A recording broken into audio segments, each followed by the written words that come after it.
चलो आज स्टार्ट करते हैं अर्थ मैग्नेट। ठीक है, भू चुंबकत्व इसे हिंदी बोलते हैं।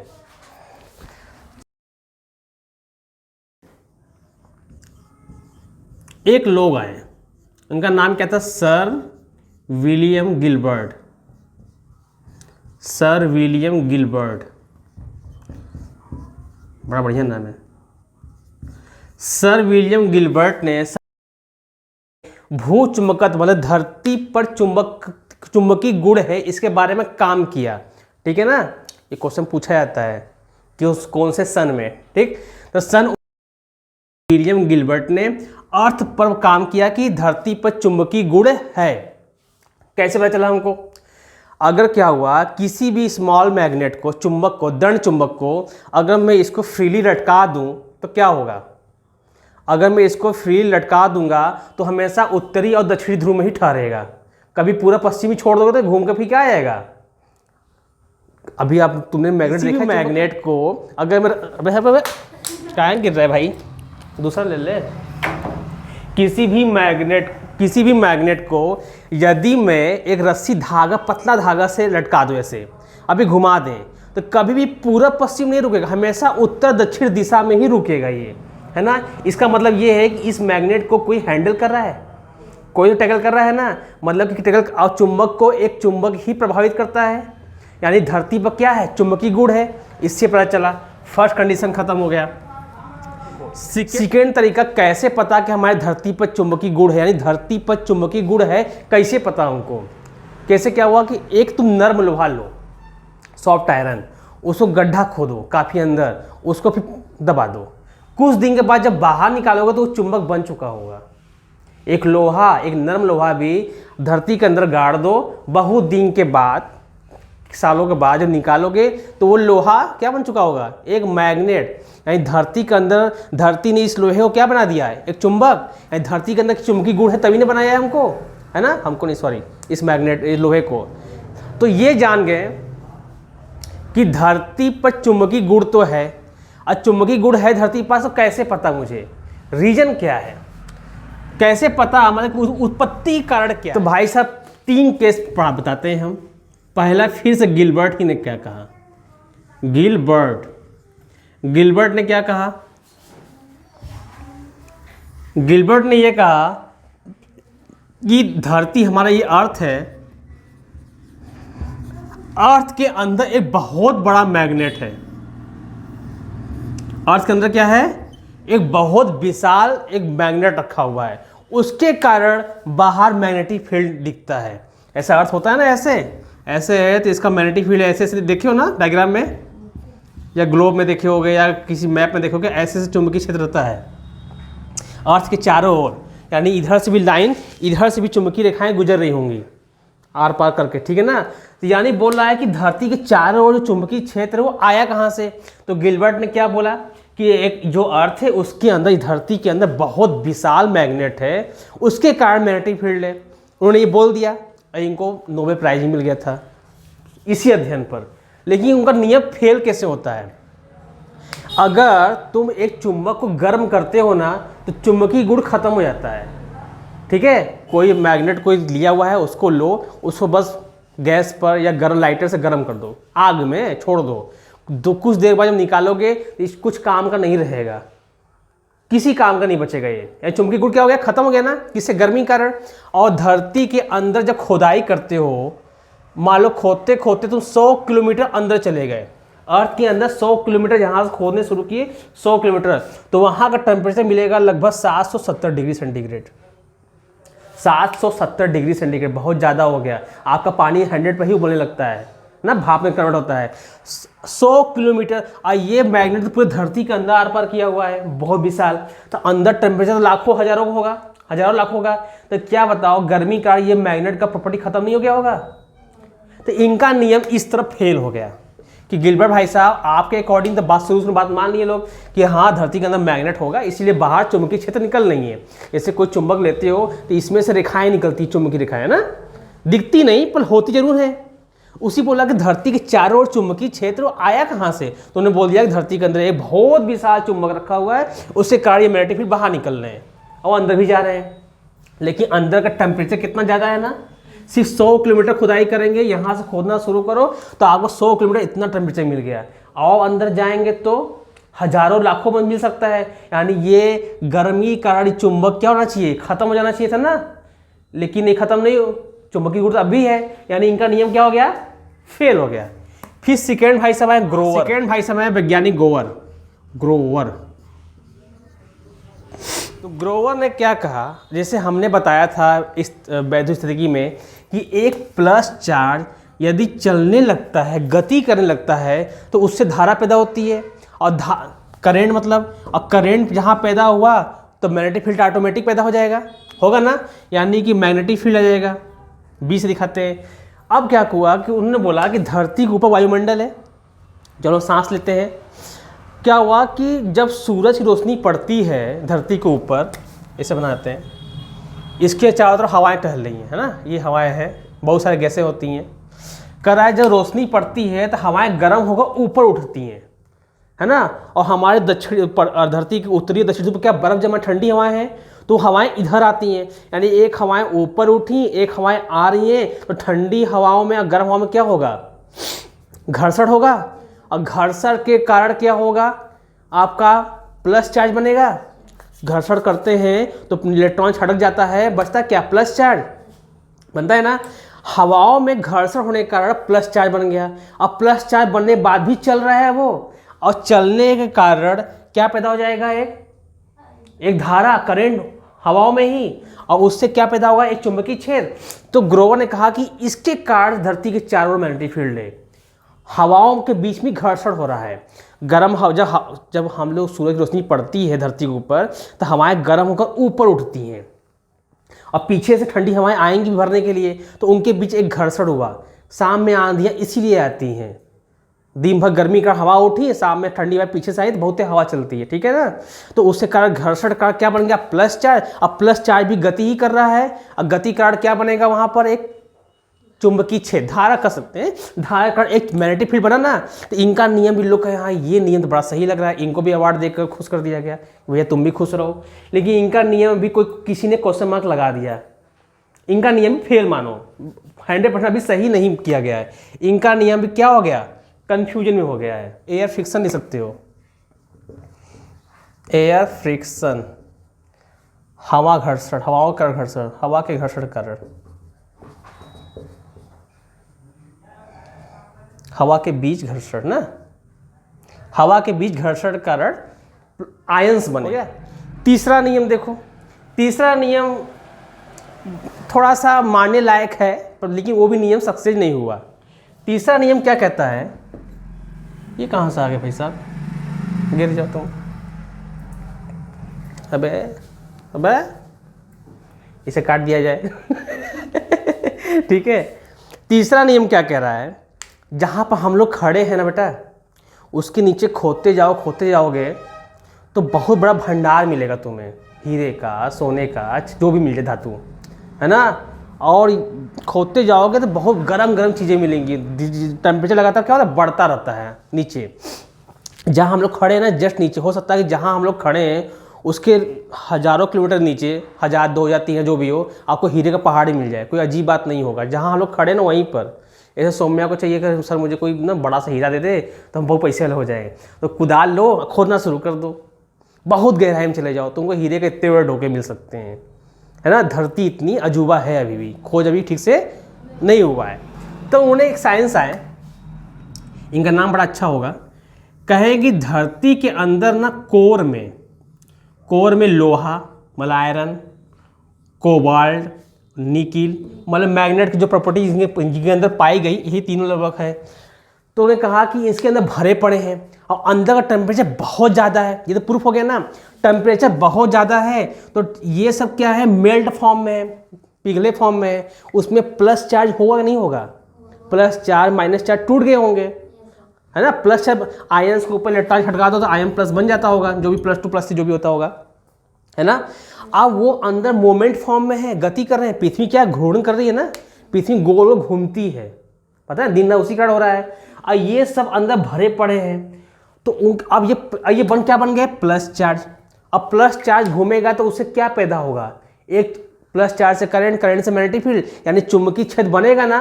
तो उन्होंने कहा कि इसके अंदर कोबाल्ट, निकिल, आयरन भरे पड़े हैं, वो प्लस चार्ज, गर्मी का प्लस चार्ज बन गए हैं। अब पृथ्वी हमारी रोटेट करती है, रोटेशन के कारण ये प्लस चार्ज जो आयन से वो गति में आ गए। अब गति के कारण क्या पैदा हो गया है, चुंबकीय क्षेत्र, है ना, जो कि हम लोग चैप्टर में पढ़ चुके हैं इलेक्ट्रोस्टैटिक में। तो बोल रहा है कि हाँ इनका नियम लोग मान गए। इसे बोलते हैं डायनमो का नियम, इसे कहते हैं डायनमो का प्रभाव, डायनमो प्रभाव, प्रभाव चीज डायनमो प्रभाव कहते हैं। इस जो प्रोसेस हमने बताया, इनके नियम पर भी क्वेश्चन मार्क लग गया।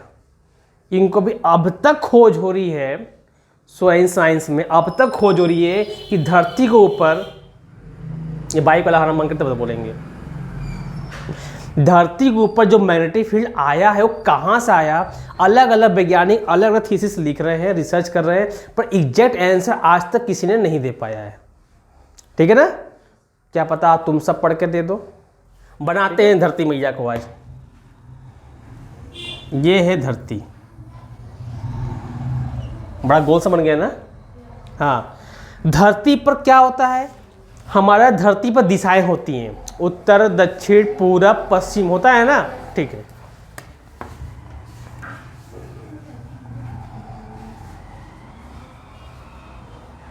ये तो इतना बाइक आता है ना, मन करता है कि पंचर करें सबका हम, कटिया फेंक करके। धरती पर दिशा होता है, रुक जाए यार। हाँ, धरती के ऊपर दिशाएं होती हैं। जरा मुझे एक बात बताओ, ये जाहिर सी बात है उत्तर होता है, जिसे एन से दिखाते हैं नॉर्थ। ये क्या है, दक्षिण, इसे हम साउथ से एस से दिखाते हैं। ये क्या है मेरा, ईस्ट मतलब पूरब, और ये क्या है, वेस्ट मतलब पश्चिम। और जरा मैं एक बात बताओ कि जो दिशाएं हैं, ये दिशाएं किसने बनाया, कैसे हमने कहा कि ये उत्तर है, ये दक्षिण है, ये पूरब है, ये पश्चिम है, किसको रेफरेंस माना। सोचो, हम बता रहे, हमने इनकी दिशाएं सूर्य के अकॉर्डिंग बनाया कि जिस साइड से सूर्य उगेगा उसे हम पूरब बोलेंगे, इधर पश्चिम बोलेंगे, नीचे ऊपर ऊपर उत्तर, नीचे दक्षिण, यानी ग्रहों की चाल से सूर्य चचा के अकॉर्डिंग, यानी सूर्यदत्ता, सूरज के अकॉर्डिंग हमने पृथ्वी पर दिशाओं को रखा। ये भौगोलिक कारण करते हैं, है ना, इसे पता है भौगोलिक रीजन। तो इसे इस जो ये अक्ष बनाए हैं, इस अक्ष को बोलेंगे भौगोलिक अक्ष। रुको अच्छे से बनाते हैं, क्या बोलेंगे इसको, भौगोलिक अक्ष।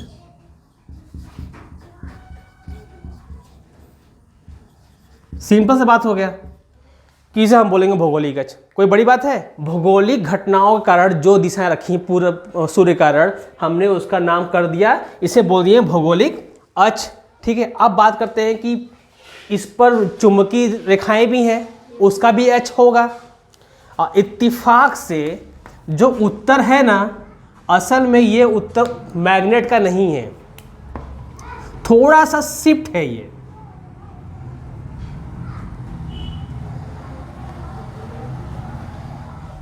हम लोग को अभी तक ये भ्रम था कि अगर ये उत्तर है, जिस जगह उत्तर माने हैं उसी जगह चुंबकीय रेखाएं भी होंगी, है ना, लेकिन ऐसा नहीं है, थोड़ा सा इससे शिफ्ट पाया गया, थोड़ा सा क्या है सर, इधर पाया गया।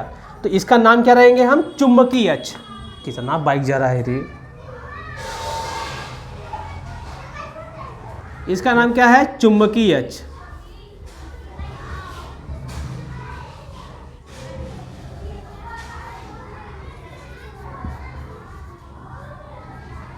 ठीक है, ये भौगोलिक अक्ष था, हम सीधा सीधा खींच दिए हैं।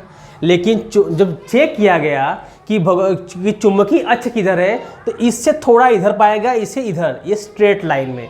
कैसे पता चला कि यही चुंबकीय अक्ष था, ये लाइन है, कैसे, अब देखो एक गोला और बना लेते हैं।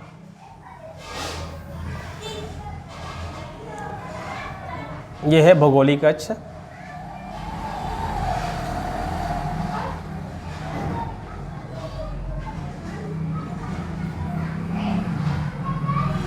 अच्छा, जाम उसके बाई अधिक चल रहा है, क्या कि पढ़ा रहे हैं हम। कम 100 बाइक गुजर गया होगा ना, 10-15। जब से पढ़ा लगातार कौन लगता है एक ही आदमी है जो घूम घूम जा रहा है इधर उधर।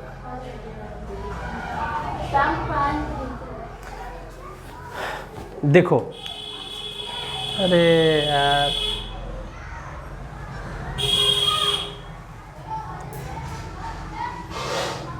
देखो, जब बोले देखो जा मुझे बुखार मार रहा है ये। देखो क्या हुआ कि मुझे पता है चुंबकीय सुई बताए थे हम क्या होता है ना, ऐसा होता है, ये होता है एन और ये क्या होता है बताए थे ना। अब देखो अगर धरती पर किसी चुंबकीय सुई,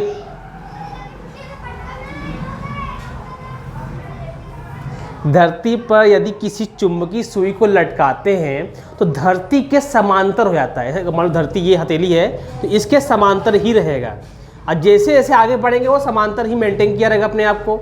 ये क्लियर है ना, ठीक है। तो हमने क्या किया, लेकिन मान लो जहाँ पर उध्रुव होगा वहाँ पर ये धरती से समान धीरे झुकने लगेगा और वहाँ जाकर ये स्ट्रेट हो जाएगा, किसी कंट्री में होगा, और कहीं कहीं नीचे साइड ऊपर ऐसे हो जाएगा। यहाँ ऐसे है दूसरे ध्रुव पर उल्टा हो जाएगा।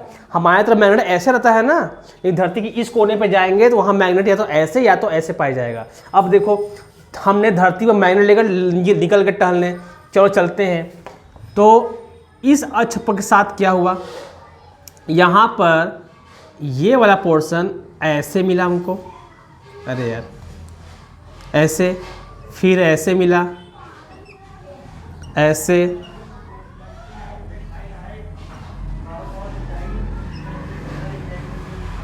और यहाँ से थोड़ा झुकना शुरू हो गया, और यहाँ पर आकर के एकदम हमारी चुंबकीय सुई एकदम खड़ा हो गया ऐसे, ठीक है, समझ में आया। अब जहाँ पर ये हमारा ये मान लो, अगर ये मान लो मेरा चुंबक है, दंड चुंबक है, अगर इस धरती पर आकर यहाँ ऐसे हो जाए या ऐसे हो जाए, हम समझ जाएंगे यही अच्छा होगा, यहाँ से चुंबकीय रेखा निकल रही है तो जा रही है ना। अगर ऐसे मतलब क्या चल रहा है, ट्रेवल कर रहा है अभी, और जैसे जैसे मान लो कि कोई कंट्री में जाते जाते लेके चल रही है लटका कर इसको, और चलते चलते धीरे धीरे धीरे धीरे धीरे ऐसे हो गया, हम समझ जाएंगे कि यही स्थान है जहाँ से चुंबकीय रेखा या तो निकल रही है या तो जा रही है, यही मानेंगे ना। तो हमारा चुंबकीय सुई यहीं पे ऐसे हो गया और यहाँ पर ऐसे हो गया। तो हम उस दिन से जाने कि हमारा जो ये अक्ष है भौगोलिक, वो चुंबक का अक्ष असल में है ही नहीं, चुंबकीय अक्ष चुंबकीय सुई ने बताया भैया ये आपका चुंबकीय अक्ष होगा, ये क्या है आपका चुंबकीय अक्ष होगा। और किसने बताया, चुंबकीय सुई के हेल्प से पता चल गया हमको, ठीक है ना। यहाँ पर हमारा मार्कर ऐसे है, मार्कर सॉरी चुंबक भौगोलिक अक्ष पर भी समांतर था, और करते करते यहीं पे खड़ा हो गया हमारा, इसके हेल्प से हम जाने। यहाँ तक क्लियर एकदम है, पक्का ना। अब एक चीज बताओ, हम जान गए ये क्या है, एन है, ये क्या है साउथ है, और एन और एन में क्या होता है, प्रतिकर्षण होता है ना। एन और एन के बीच क्या होता है, प्रतिकर्षण होता है, हमको पता है प्रतिकर्षण, और एस एस में भी होता है। अब मुझे बताओ अगर ये उत्तर है तो ये भी उत्तर होना चाहिए, चुंबकीय उत्तर ना। लिख देते हैं अभी, कुछ ये समझ में आ जाएगा। अभी ये स्थान का नाम क्या है, चुंबकीय उत्तर, चुंबकीय उत्तर। और ये क्या हो जाएगा,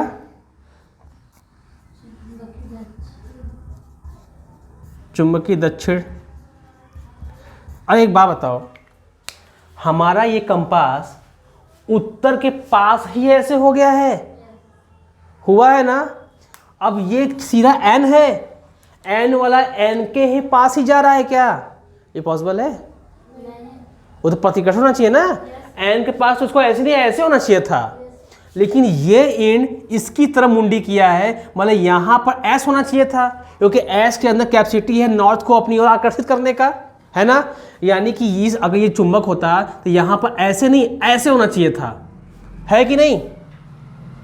नहीं समझ आया ना। यानी इस कंपास ने तो अपना काम सही किया, लेकिन जिन्होंने खोज किया ना जल्दीबाजी में कुछ चीज़ें डिस्टर्ब कर दिया, और जब तक पता चला बहुत देर हो गया था। असल में चुंबक का चुंबकीय उत्तर नहीं, चुंबकीय दक्षिण था। अगर यहाँ पर साउथ पोल होगा, अगर यहाँ पर साउथ पोल होता तभी ना हमारा ये कंपास, नॉर्थ वाला कंपास ऐसे आता, ये वाला नॉर्थ को अट्रैक्ट करता ना। यहाँ ऐस होना चाहिए था कि नहीं, यहाँ चुंबकीय दक्षिण होना चाहिए था, तब जाकर हमारा कंपास का नॉर्थ सिरा यहाँ पर अट्रैक्ट करता और वो ऐसे आया होता। और यहाँ देखो, यहाँ पर क्या हुआ है, दक्षिण सिरा दक्षिण तरफ है, वही प्रतिकर्षित करता है। कुछ उल्टा है, हो गया कि नहीं। गजब बाइक जा रहा है, मानना पड़ेगा, ठीक है ना। अब देखो, तो इस सिस्टम को सही करने के लिए वैज्ञानिकों ने कहा, सभी किताबों में तब तक छप चुकी थी, अब करें क्या। हर कंट्री में बात चल गई थी कि हाँ हमारा कंपास ये है, ये उत्तर है, चुंबकीय उत्तर है, ये चुंबकीय दक्षिण है। इसको सही कैसे किया जाए, बहुत ज़्यादा हमको एडिटिंग करना पड़ता। उसको सही करने के लिए ये कह दिया गया कि इस धरती के अंदर एक बहुत बड़ा क्या है, वही नियम, एक मैग्नेट है, जिसमें ये सिरा क्या है, एस है, और ये सिरा क्या है। अब सब खेल खत्म हो गया। अब ये सिरा एस है तो हमारा कंपास चुंबकीय सुई एस की ओर क्या करेगा, अट्रैक्ट करेगा ना। सारा सिस्टम को सही करने के लिए ये कह दिया गया कि ये एस सिरा है धरती के अंदर और ये एन सिरा है, इसीलिए इसका नॉर्थ पोल हमेशा इसकी ओर अट्रैक्ट कर गया और इसका साउथ पोल नॉर्थ की ओर अट्रैक्ट कर गया, है ना। इस सिस्टम को सही करने के लिए ये नियम बनाया गया, बताया गया, जो कि नियम फेल हो गया था गिलबर्ट। सभी किताबों में छपने का इस प्रॉब्लम को सही करने के लिए ये कह दिया गया कि धरती के अंदर एक बहुत बड़ा मैग्नेट है, इसका एस सिरा इधर है और नॉर्थ सिरा नीचे है। यानी एस सिरा किधर है, चुंबकीय उत्तर की तरफ है और दक्षिण तरफ नॉर्थ पोल है। उससे क्या हुआ, कंपास आपका ऑटोमेटिक नॉर्थ पोल साउथ की ओर अट्रैक्ट करेगा, है ना, और साउथ वाला नॉर्थ की ओर अट्रैक्ट करेगा। सारा नियम यहाँ से क्या हो गया, क्लियर हो गया। ये जुगाड़ से सही किया गया था, क्योंकि मुझे पता है गिलबर्ट का ये नियम फेल हो चुका है कि अंदर मैग्नेट है ही नहीं, पॉसिबल ही नहीं है ना। तो वो अब देखो, जो डायग्राम तुमने देखा होगा किताबों में वो कुछ ऐसे होगा। ये भौगोलिक अक्ष है और यहाँ से चुंबकीय रेखाएं ऐसे निकल के यहाँ गिरती हैं, एरो ऐसे है, और यहाँ से जा कर के ऐसे आती हैं, ठीक। ये ऐसे कर दो और ये ऐसे कर दो। अब समझ में आया कि चुंबकीय रेखा देखो, मैग्नेट में नॉर्थ से मैग्नेटिक फील्ड निकलता है, लेकिन धरती पर ध्यान रखना चुंबकीय रेखाएं नीचे से निकलती हैं और इस एंड पर खत्म जाती हैं, ठीक है ना। इस एंड से निकल के इस एंड में जाती है, फिर अंदर ट्रेवल करते फिर से यहाँ पहुँच जाती हैं, ठीक। यहाँ से ट्रेवल करते फिर यहाँ पहुँचेंगी। असली डायग्राम ये है, किताबों में आपका डायग्राम ये बना होगा। बच्चे गलती से क्या करते हैं, ऊपर से निकाल के नीचे गिरा देते हैं, ठीक है ना। आप लोग ध्यान रखना कि चुंबकीय रेखाएं यहाँ से निकलती हैं, थोड़ा भौगोलिक ऐसे तिरछा यहाँ से निकलेंगी और यहाँ की ओर। अब बात करते हैं दिक्पात का कोण, क्या नाम है,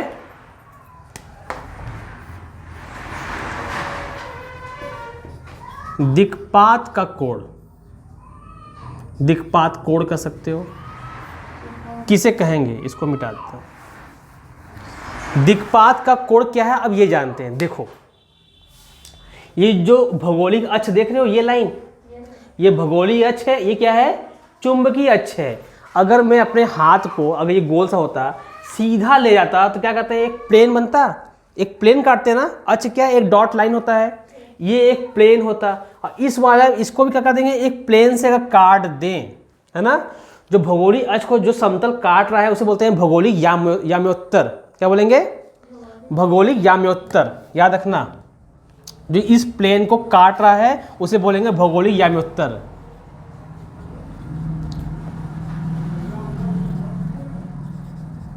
याम्योत्तर, ठीक। समझ में आ रहा है, समझना तुमको, ठीक।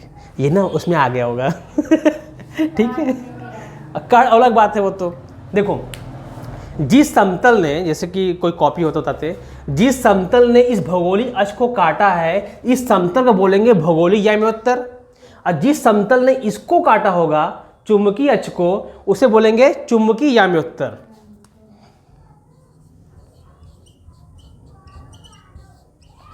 चुंबकीय याम्योत्तर। अब देखो, और जो दो समतलों के बीच, इसको रख दिया जाए, दो समतल ये है ना, ये समतल, इनके बीच जो कोण बन रहा है ना, इसे बोलते हैं दिक्पात का कोण। जो ये एंगल दिख रहा है, इसी एंगल बोलते हैं दिक्पात का कोण। ठीक है, याद रहेगा। ये जनरली होता है 11.3 डिग्री, 11.3 डिग्री होता है दिक्पात का कोण। दिक्पात कोण क्या होता है? भौगोलिक याम्योत्तर और चुंबकीय याम्योत्तरों के बीच के जो कोण बनता है उसे बोलते हैं दिक्पात का कोण। ये डिफिनेशन याद हो गया ना अच्छे से। अब बात करेंगे नति कोण या नमन कोण, एक ही नाम है। क्या नाम इनका है? नति कोण या नमन कोण।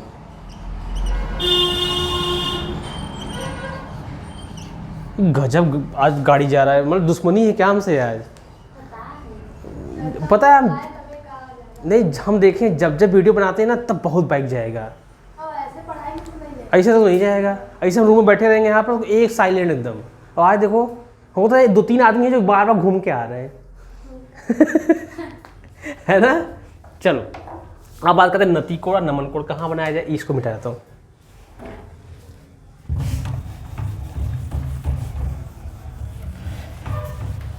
देखो, अगर ये मान लो चुंबक है, अगर मैं इसको लटकाऊं तो ये ऐसे ऐसे नहीं लटकेगा। अगर बीच से बांधो तो सीधा एक्स्ट्रा लटकेगा ना, तो हम कहेंगे कि ये अगर ये धरती का सतह है तो हम कहेंगे धरती के सतह से ये क्या है? समांतर है।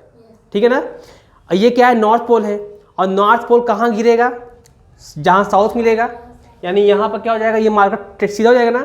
ये अचानक सीधा नहीं होता है, ये समतल है, समतल है, ये ऐसे ऐसे ऐसे, देखो ये ऐसे ऐसे ऐसे धीरे धीरे झुकता है। अभी ये कितना एंगल दिखा रहा है? 0 डिग्री।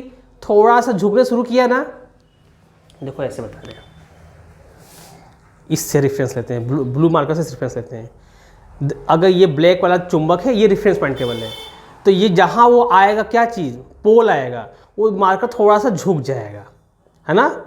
तो ये जो एंगल होना चाहिए था आपको ऐसे, आप ऐसे हो रहे हो, इसी कोण को बोलते हैं नति या नमन कोण। नति नमन मतलब होता है झुकना होता है, नमन है, नमन करना मतलब झुक रहा है। यानी जो एंगल, जो मेरा मैग्नेट अब झुकना शुरू हो गया, जितना झुक गया है उसे बोलते हैं इनके बीच के कोण को नमन कोण या नति कोण। ठीक है, कैसे पता चलेगा बनाते हैं इसको।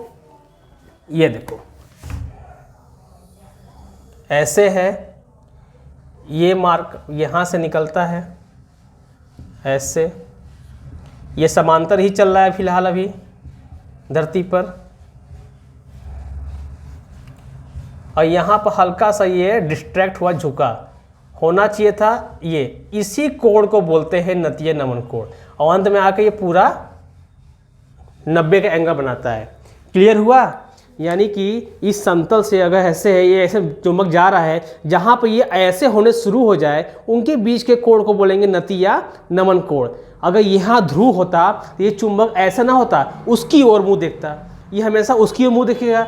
ये समांतर से थोड़ा झुक गया ना, उसकी ओर जा रहा है, जैसे जैसे उसके पास जाएगा धीरे क्या हो जाएगा? स्ट्रेट हो जाएगा।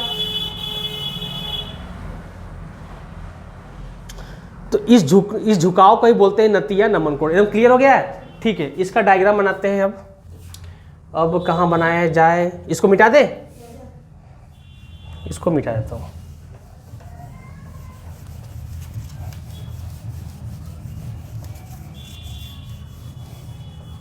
जितनी आबादी नहीं उतनी बाइक सुनाई दी हमको आज। अभी एक और आएगा देखना, पक्का लिख के दे रहा हूँ।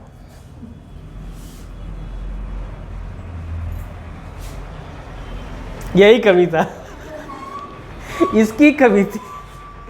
देखो यही रोकेगा लग रहा है। अब गुस्सा आ रहा है ना, मगर को मारे हम ना।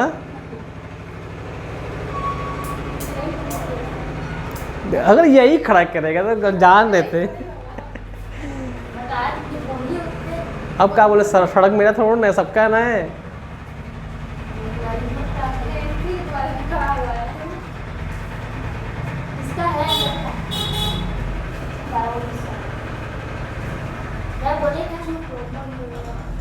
भला अब कौन उतरेंगे तो हल्ला करेंगे, चाओ चाओ चाओ। रुको बात खत्म हो। यार ये बाइक कहाँ से आ रहा है ये धरती पे यार? हम क्या पढ़ा था भूल गए। हाँ हाँ ठीक है, देखो चुंबकीय सुई को हम ऐसे भी दिखाते हैं, चुंबकीय सुई को ऐसे दिखाते ही दिखाते हैं, ऐसे भी दिखाते हैं, है ना। इस सिरा को बोलते हैं एन, छोटे वाले को बोलते हैं एस। क्लियर है ना ये? ठीक है। अब देखो हमारा ये चुंबकीय सुई यहां से झुकना शुरू किया था ना, तो जहां तक झुक गया हम उसको ऐसे कहेंगे, इसको ऐसे बनाते हैं,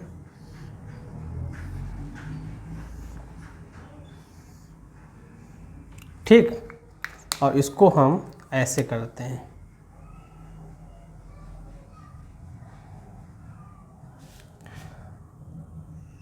और ये ऐसे कर दें और ये स्ट्रेट करते हैं ऐसे। अब देखो हमारा चुंबकीय सुई यहां से झुकना शुरू किया था। अच्छा, इस सतह को क्या बोलते हैं? क्षैतिज, इंग्लिश में हॉरिजॉन्टल बोलते हैं, है ना। तो हम जानते हैं ये मेरा मैग्नेटिक फील्ड का लाइन है, इसको हम दिखाते हैं बी से, बी वेक्टर भी दिखा सकते हो, कोई दिक्कत नहीं है। तो ये एंगल है नतीय नमन कोण का थीटा, तो ये समांतर है, तो इसको हम दिखाएंगे बी एच से, मैग्नेटिक फील्ड का हॉरिजॉन्टल। और जहाँ पर ये सीधा खड़ा होता है तो वर्टिकल बोलते हैं, है ना। ये क्या है? क्षैतिज है, ये क्या है? वर्टिकल है। तो हमारा ये चुंबक, जो चुंबकीय सुई है, ऐसे से ऐसे होना शुरू किया था, तो हम क्या, ठीक है, मैग्नेटिक फील्ड यहाँ की ओर है। लेकिन ये पार्ट क्या हो जाएगा? बी एच, और ये क्या हो जाएगा? B V. अब इसका वैल्यू रखेंगे, वी मतलब वर्टिकल। अब हमको एक चीज़ पता है अच्छे से, कहाँ लिखे, यहाँ लिखते हैं। अगर मान लीजिए ये ए है, ये थीटा एंगल है, अगर इसका ए कंपोनेंट नीचे की ओर लिखते हैं तो बनता है ए कॉस थीटा, और जहाँ एंगल नहीं होता है वहाँ होता है ए साइन थीटा, होता है ना। एंगल के साथ वाला कॉस और एंगल गैपिंग वाला साइन होता है। तो इस बी का कंपोनेंट तोड़ेंगे थीटा की ओर, तो क्या मुझे मिलेगा? बी कॉस थीटा मिलेगा ना, बी कॉस थीटा। और जहाँ गैपिंग होता है वहाँ क्या मिल जाएगा? बी साइन थीटा, है ना। ठीक है। अब क्या करेंगे कि हम B V upon B H करेंगे, क्या मिलेगा? बी वी कितना है? B sine theta. ये कितना है? B cos theta. कुछ कट रहा है? बी एंड बी कट गया, क्या बचा? साइन थीटा अपान में cos theta, B V upon में बी एच। तो अब यहाँ लिखेंगे फार्मूला कि बी वी मतलब वर्टिकल का मैग्नेटिक फील्ड, हॉरिजॉन्टल का अपान हॉरिजॉन्टल का मैग्नेटिक फील्ड इक्वल टू क्या होता है? साइन में कॉस क्या होता है? Tan theta. ये फार्मूला आपका बन गया, ठीक है। यहाँ पर मजा ले रहा है कोई नहीं, कोई ग्रह वाला, कोई ग्रह देवता है, वो आराम से मजा ले रहा है। अच्छा तो अब बोलेगा, अच्छा बोलो फिर बोलेगा, देखना राजेंद्र। अच्छा यहाँ पर भू चुंबकत्व का टॉपिक पूरी तरह हो गया समाप्त।